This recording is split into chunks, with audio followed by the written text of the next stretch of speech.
The man who wanted silence. The wind howled across the empty plains of Montana, dragging with it the scent of dry earth and forgotten dreams. A man rode alone under the blood-orange sky, tall, dust-streaked, and silent as a ghost.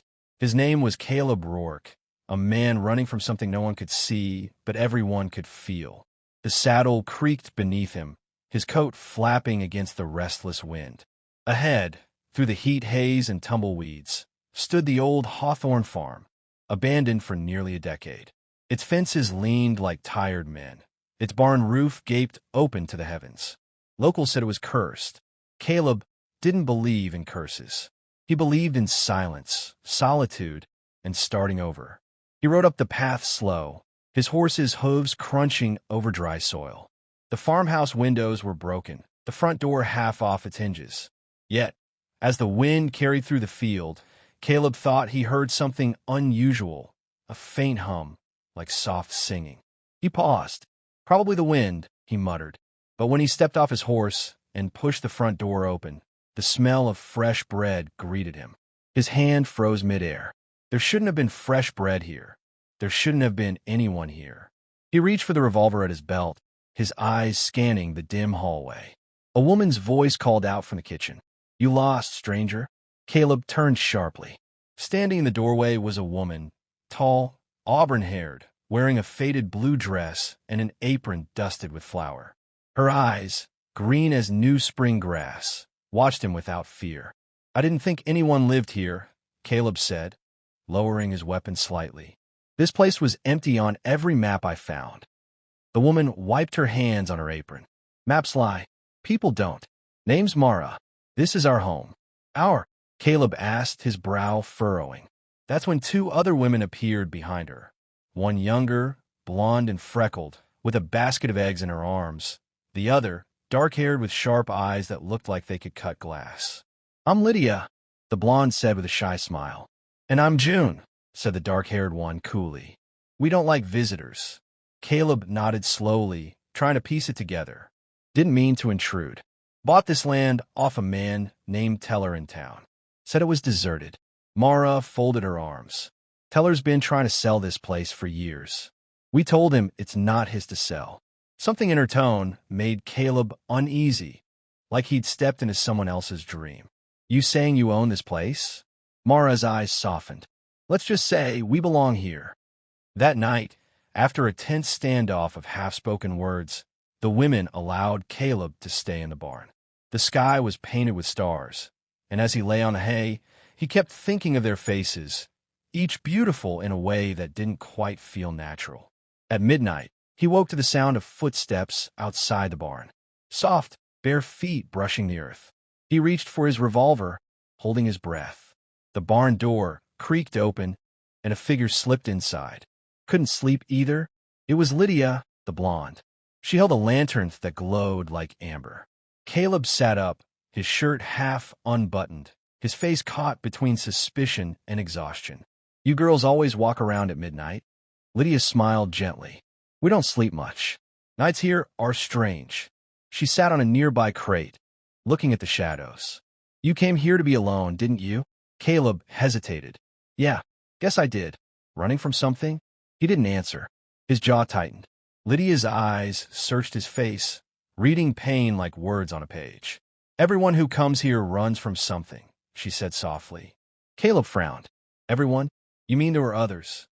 Her voice dropped. "Once. But they never stayed long." Before he could ask more, a cold gust swept through the barn, snuffing out the lantern. Lydia gasped, and when Caleb relit it with a match, she was gone. Vanished. Not a sound, not a footprint, just the still air and the quiet breath of his horse. Morning came heavy with fog. Caleb walked to the well to fetch water and found Mara chopping wood nearby. "You girls move quiet," he said, trying to sound casual. Mara didn't look up. "We've had to. Lydia was in the barn last night." Mara froze, the axe mid-swing. "No, she wasn't. She was. We talked." Mara turned slowly. Her face was pale, eyes distant. "You saw her?" "Yes, why?" Mara's lips trembled before she forced a smile. "You must have dreamed it. Lydia hasn't been around after dark in a long while." Caleb frowned. Meaning what? Meaning. June's voice cut in behind him. You should mind your business. She tossed him a bundle of tools. If you're staying, fix the fences. Otherwise, ride out. Caleb stared at the two of them. Something wasn't right. They looked alive, spoke like any women would. But beneath it all, there was a silence too deep, a weight too still. He took the tools and walked away, glancing back only once. They were both watching him, their faces unreadable. By midday, Caleb had mended half the southern fence. Sweat ran down his back, and the sun hung mercilessly overhead. As he stopped to drink, he noticed something glinting in the field, a small cross of rusted iron, half buried in the soil. He knelt down. The ground felt soft there, freshly turned. He brushed away the dirt. The name carved on the cross stopped his breath cold. Lydia Hawthorne, beloved daughter. Gone too soon. Caleb stumbled back, heart pounding. Lydia, the woman he'd spoken to last night, the one who smiled, laughed, breathed, was dead. He turned toward the house. The three women stood on the porch now, watching him in utter stillness. Even from a distance, he could see that same faint smile on Mara's lips. Not kind, not cruel, just knowing. Found something, Mr. Rourke? Mara called out, voice calm as still water. Caleb swallowed hard. You tell me. Mara's gaze didn't waver. Sometimes the land remembers what people forget. June stepped forward, her dark eyes glinting. Best finish your work before sundown. The nights here can change a man. Caleb felt the hair on his neck rise. He turned back to the fence, his mind spinning, his heart pounding like hooves in his chest. As the day bled into twilight, the whispers began again. Voices carried on the wind, soft laughter echoing through the empty fields. He saw flickers of movement near the barn, shadows where no one stood. And when he looked toward the farmhouse, its upstairs window glowed faintly. And in that window stood Lydia, smiling down at him once more. Alive or dead, he couldn't tell. But one thing was certain. He wasn't alone on this farm. Not anymore. The truth beneath the farm. The next morning broke under a pale sky. The mist had crept up from the valley, swallowing the fences Caleb had repaired the day before. The world felt smaller, quieter, as though the land itself was holding its breath. Caleb saddled his horse, intending to ride into town and demand answers from Teller. But when he checked the corral, the gate hung open. His horse was gone. Hoof prints led into the fog and disappeared. He clenched his jaw. Someone didn't want him leaving. The farmhouse loomed ahead, its windows black and empty. He walked up the porch steps, revolver in hand, boots creaking on old boards. Mara, June, he called. We need to talk. No answer. Only the low creak of the windmill turning lazily above the well. Inside, the house was colder than before. Dust drifted in beams of light. The smell of bread was gone, replaced by something faint and metallic, like iron or old blood. He moved through the hallway and found a room he hadn't noticed before. The door was cracked open. He pushed it wider. Inside was a piano covered in cobwebs, an old rocking chair, and a portrait on the wall. Three women standing beside a smiling man in overalls. Across the bottom, the inscription read, The Hawthorne Family, 1886. Mara, June, Lydia. And the man must have been their father. Caleb studied their faces. They looked exactly the same as they did now. Not younger, not older. Frozen in time. A floorboard groaned behind him. He spun around, gun raised. Mara stood there, pale as milk. Her eyes were rimmed red, her hands clasped together. You shouldn't be here, she whispered. Then tell me what's going on, Caleb demanded. Who are you? What happened here? Mara's shoulders trembled. You really want to know? I wouldn't be asking if I didn't. She walked past him to the piano, tracing its keys with trembling fingers. Our father built this place. The land was good once. Crops grew high, cattle were fat. But one summer, the wells ran dry. He went to town to borrow money from Teller. Teller refused. So father, he went mad. He said the land demanded a price. Caleb frowned. A price. Mara nodded. He took an axe to the barn that night. When a sheriff came, he found what was left of us. 3 daughters buried beneath the apple tree. Father hanged himself in the rafters. Caleb felt the breath leave his body. You're saying you're ghosts. June's voice cut in from the doorway. She entered, face half-shadowed. Spirits. Memories. Call it what you want. Caleb turned between them, disbelief warring with horror. Then how? How do you move, talk, bake bread? Mara gave a sad smile. The farm remembers us. The soil keeps us. Every so often, someone moves in, thinking they've found peace. The land lets us walk again for a while. June's gaze hardened, until he disturbs the graves. Caleb's stomach twisted. I didn't mean to. You touched Lydia's resting place, June said coldly. Now the farm won't let you leave. He backed away, heart hammering. That's crazy. I don't believe in this. Then try leaving, June whispered. He stormed out the front door and into the fog. The moment he passed the fence line, the air grew heavy. The ground seemed to tilt. His vision blurred. And suddenly he was back where he started, standing at the farmhouse porch. He blinked hard. The fog hadn't moved. The sun hadn't risen higher. The world was stuck. From inside came the faint sound of piano music, soft, haunting, beautiful. Lydia's tune. Caleb stepped inside again, driven by equal parts fear and fascination.